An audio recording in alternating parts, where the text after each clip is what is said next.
What's up? How's it going? all the way back in? Yeah, I have a full view. I went to another premiere where I sat exactly towards you, like elbow room, right? Yeah. You ready to answer questions tonight? Good. You got some good ones, man. Let me tell you. Huh? You got some good ones. Oh yeah, from that thing. Yeah, good. We just sat down and we just like figured it out. You know what I'm saying? Put some reflection. Yeah. I mean, it was. It was interesting when me, you, and Carrie spoke. It was.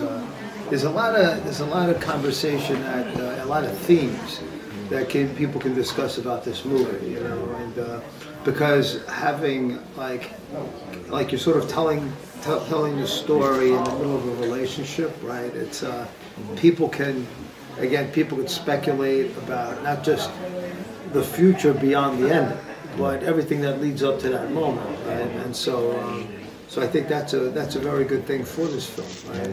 Like in New York, you got a lot of people asking questions, right? Were there like debates in the audience about whether the mother and father were good or bad, or whether, you know, she should stay with him or not?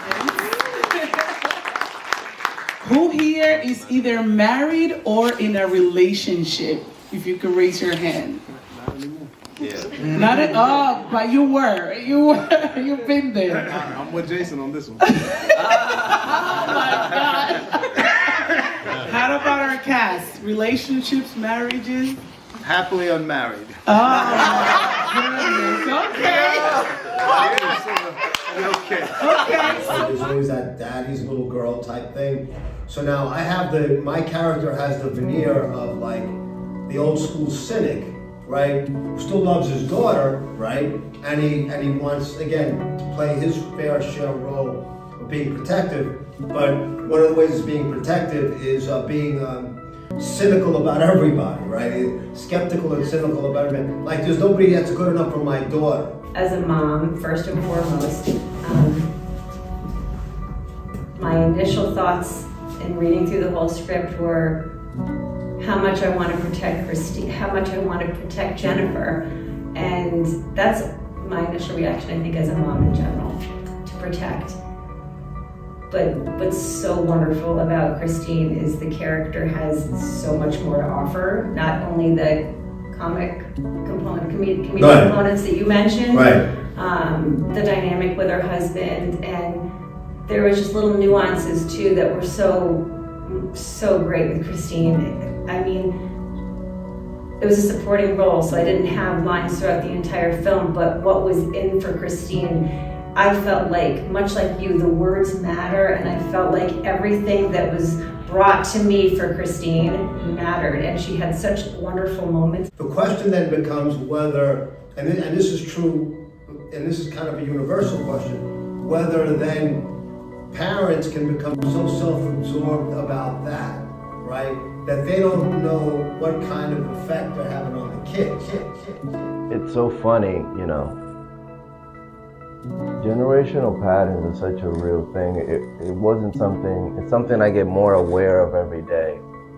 Like even when you talk to your parents now, your grandparents, you have little moments of seeing how they do something, and then you go, is that why I do that? Is that why I react that way? Like if they're very closed off, you saw that and then that's how you are. It's so interesting and it's real. And it's something that the parents don't see. And they'll never see it. You know, this pattern of not having boundaries, of not being able to say, hey, wait a minute, I love you, you love me. Why are we talking to each other a certain way? Why aren't we more respectful? If you really love me, then like, why are we this way? But you gotta also realize that's what Christine and Davidson know. They're also repeating what they've seen. You treat each other a certain way. And it works for them. They've been together 30 years, so you can look at that and go, that's a successful marriage. But the point of it was, or is, that Jason and Jennifer wanted something different. The pressures that are put on you and the kind of normalcy that's created around life that you have to reparent yourself when you're older to be able to get through, reassess. what did I learn? What has been passed down to me? And what has been continually done through generations of my family that I don't want to keep anymore, that I don't want to put out into the world? Pick and choose, how do I actually want to go through life? What do I want it to look like? It's a really difficult thing to break generational trauma and to get out of a cycle that when you were younger, you didn't even think was something that could be broken or something that could be taken out of your life. There's such a normalcy created around it that getting out into the real world and getting to a place where you can realize, I don't want that for my life, that's a difficult thing in and of itself. I just wanted to add to that, because I felt that when we were there, we were making up, and as we're making up, I know we're doing this again, as we've done 1,000 times again already, like 2,000, 3,000, constant.